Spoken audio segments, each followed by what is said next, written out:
အပြာရောင်နှလုံးသားရဲ့ဝန်ခံချက်သို့မဟုတ်အန်ဆိုနဲ့ရှင်သိပ်ပြတို့ရဲ့တန်ရောစင်အားလုံးပဲမင်္ဂလာပါရှင်ကျမတို့ရဲ့ကိုဆိုင်အိတ်ရှက်စီလိုက် YouTube Channel နဲ့ Facebook Page ကနေအပြာရောင်ညီကိုတွေအားလုံးကိုပြန်လည်ပြီးတော့ကြိုဆိုလိုက်ပါတယ်ရှင်ဒီနေ့ကျမပြပြသွားမယ့်အကြောင်းအရာလေးကတော့ပြီးခဲ့တဲ့ချန်ပီယံလိပွဲစဉ်အပြီးဖြေကြားခဲ့တဲ့အင်တာဗျူးမှာစကားအမှားပါသွားခဲ့တာကြောင့်အသင်းပရိသတ်တွေကိုတောင်းပန်စာရေးကအသင်းကနေဘယ်ကိုမှထွက်မသွားပါဘူးလို့ကတိပေးစာရေးခဲ့တဲ့အန်ဆိုဖာနတက်ဆိုတဲ့အကြောင်းအရာလေးပဲဖြစ်ပါတယ်ကဲဒီတော့စလိုက်ကြရအောင်ဗျာအန်ဆိုဖာနတက်ဆိုတဲ့ဒီနာမည်ကိုကြားလိုက်တာနဲ့ရှယ်ဆီပရိသတ်တိုင်းရဲ့အရင်ထဲမှာဂုဏ်ယူမှုနဲ့ရှင်းမြစ်တာတွေဟာတပြိုင်နက်တည်းစီးဆင်းလာကြပါတယ်။ကွင်းလယ်မှာအသင်းကိုအင်ဂျင်တစ်လုံးလိုမောင်းနှင်းပေးနေသူပွဲတိုင်းမှာနိုင်လိုစိတ်ပြည့်နဲ့ရှင်သိပ်ပြတို့ရဲ့သွေးအစစ်စီးဆင်းနေသူမို့လဲပြာရန်ပရိသတ်တိုင်းကသူ့ကိုအောက်ဆီဂျင်လိုသဘောကျတန်ဖိုးထားကြပါတယ်။ဒါပေမဲ့ပြီးခဲ့တဲ့ရက်ပိုင်းကချန်ပီယံလိရှုံးထွက်ညဒုတိယကျော့ပွဲစဉ်ပြီးမှာတော့အန်ဆိုရဲ့အနာဂတ်နဲ့ပတ်သက်တဲ့အင်တာဗျူးအဖြေတစ်ခုကြောင့်ပရိသတ်တွေကြားမှာတိမ်ဖိုးသလိုအုံမိုင်းသွားခဲ့ရပါတယ်။ပရိသတ်တွေထင်လွဲသလိုဖြစ်သွားခဲ့တဲ့ပေါ်အန်ဆိုဟာအမားကိုသိရင်ပြင်နိုင်မှလူတော်ဆိုသလိုပဲသူရဲ့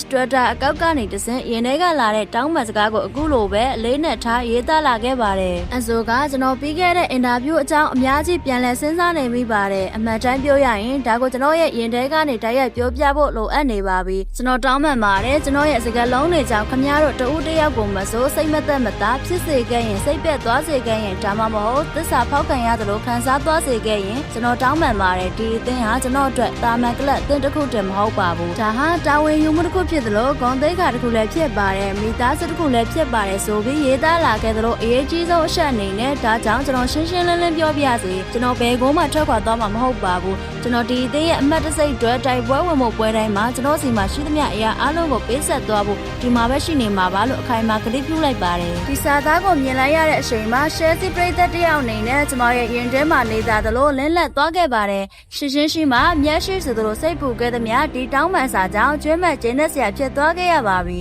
အန်ဆိုရဲ့စာဟာတာမန်တောင်းပန်စာထက်ပိုပါတယ်ဒါဟာပြာရန်ဝစ်ဆောင်ပေါ်ထားရှိထားတဲ့သူ့ရဲ့သစ္စာတရားနဲ့ခိုင်မာတဲ့တန်ရောစင်ကိုတည်ပြလိုက်တာပါစကလုံးလှလှလေးတွေထက်သူပြသခဲ့တဲ့ရိုသားမှုကပရိသတ်တွေရဲ့ယုံကြည်မှုကိုပြန်လည်တည်ဆောက်နိုင်ခဲ့ပါတယ်အရေးသွေးရှိတဲ့ရွှေဟာမီးစမ်းခံနိုင်တဲ့ဆိုသလိုပဲအန်ဆိုဟာလည်းအခက်ခဲတွေကြားကနေပိုပြီးတောက်ပလာအောင်မှာကတော့သိကြပါပဲဒါကြောင့်မို့ကျမတို့အသင်းရဲ့ကွင်းလက်ပိုချုပ်အန်ဆိုဖာနတက်တယောက်ရှယ်ဆီသင်းနဲ့အတူရှေ့ဆက်မဲ့ခီးလန်မှာစူပလာပေါင်းများစွာကိုသိမ်းပိုက်နိုင်ပြီးပြာရန်သမိုင်းသစ်တွေကိုတူတူရေးထိုးနိုင်ပါစေလို့ဆုတောင်းရင်းဒီဗီဒီယိုလေးကိုဆုံးသက်လိုက်ပါတယ်ရှင်အပြာရောင်ညီကိုတို့တွေအနေနဲ့ကရောအန်ဆိုရေးသားခဲ့တဲ့တောင်းပန်စာကိုကျေနပ်ကြရလားသူတောင်းပန်စာကိုကြားရပြီးတဲ့နောက်ဖြစ်ပေါ်မိတဲ့ခံစားချက်လေးတွေကိုအောက်ကကွန်မန့်ပေါက်ထဲမှာဝင်ရောက်ဆွေးနွေးရေးသားပေးခဲ့ကြပါအောင်ရှင်ကျမတို့ရဲ့ကိုဆိုင်အိတ်ရှက်စီလိုက် YouTube Channel နဲ့ Facebook Page မှာအေးစင်ရှယ်စီတဲ့နဲ့ပွဲကြိုးပွဲပြီးသုံးသက်ချက်လေးကိုတင်ဆက်ပေးတော့မှာမလို့ Like and Follow Subscribe လေးလုပ်ခဲ့ပေးပါအောင်ရှင်အားလုံးကိုကျေးဇူးတင်ပါတယ်ရှင်